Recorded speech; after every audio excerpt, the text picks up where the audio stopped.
और 1000 अश्वमेध यज्ञ का पुण्य फल हम प्राप्त कर लेते हैं। मंदार और शमी ने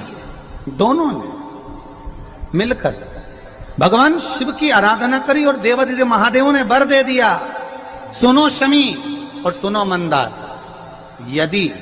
कोई भूल से भी आपकी पत्ती, आपका पुष्प मुझे समर्पित कर देगा, सुनो मंदार, सुनो शमी, अगर कोई भूल से भी आपकी पत्ती, आपका पुष्प मुझे समर्पित कर देगा, उसे 1000 अश्वमेध यज्ञ के स्नान का जो पुण्य होता है वो एक क्षण में प्राप्त हो जाए। पत्ती होती है, उस शमी की पत्ती को कब, कैसे और कहां चढ़ाना चाहिए, और शमी की पत्ती का फल क्या होता है वो भी अभी अपन समझ लें। उसको शमी की पत्ती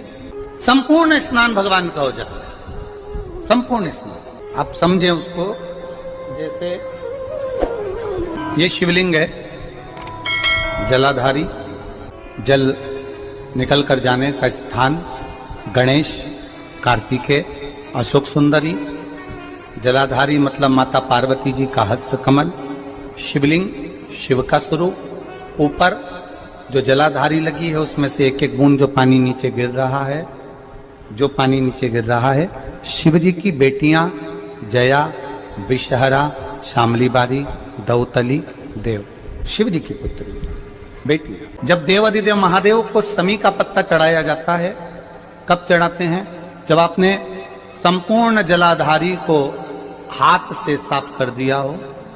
शिवलिंग पर जल चढ़ा दिया हो, शिवलिंग का पूरा श्रृंगार आपने कर दिया हो, संपूर्ण श्रृंगार मेरे देवादिदेव महादेव का हो गया, संपूर्ण श्रृंगार। बाबा को चंदन का लेपन, अबीर, गुलाल, अक्षत, बेलपत्र, धतूरा, जो भी तुम्हें चढ़ाना है सब कुछ तुमने चढ़ा दिया, सारा श्रृंगार मेरे देवादिदेव महादेव का हो गया। तब शमी की पत्ती को मां जगतजननी की जो जलाधारी है उस पर मात्र स्पर्श कराकर शिव के शिवलिंग पर आखिरी में समर्पित कर देना चाहिए, जिससे कराते हैं, पूजन कराते हैं तो उसमें लिखते हैं, पूजन के साहित्य में बेलपत्री, धतूरा, दुर्वा, ये उसमें नीचे लिखेंगे भस्म। लिखते कि नहीं लिखते? लिखते हैं ना, भस्म अभिषेक में चाहिए रहती है। तब उस भस्म का थोड़ा सा भी भाग आप अगर शिव को समर्पित कर रहे हो तो ये जान लें कि शंकर मनवांछित फल प्रदान कर रहे हैं, शिव फल प्रदान कर रहे हैं।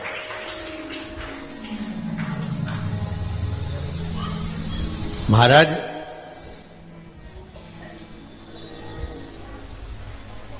बेलपत्री के वृक्ष के नीचे बैठकर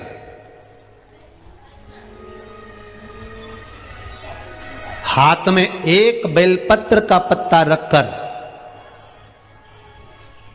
आप पंचाक्षर मंत्र नमः शिवाय, ओम नमः शिवाय या श्री शिवाय नमस्तुभ्यम या महामृत्युंजय मंत्र का स्मरण कर रहे हो, पर डंडी का भाग अपनी ओर, बेलपत्र की बीच वाली पत्ती का भाग बीच वाली उंगली की ओर रखकर अगर आप स्मरण कर रहे हैं और अपनी काम ना कर कर बेलपत्री के वृक्ष के नीचे बैठकर उस पत्ते को सम्मुख रखकर बाबा से विनय कर कर एकांत में उस बेलपत्री के वृक्ष की छांव में, बेलपत्री के वृक्ष की छांव आप काम ना कर कर उस पत्ते को शंकर भगवान के ऊपर समर्पित कर रहे हैं, तो ये जान कर रखें कि पार्वती और शिव का मिलन करवा रहे हैं और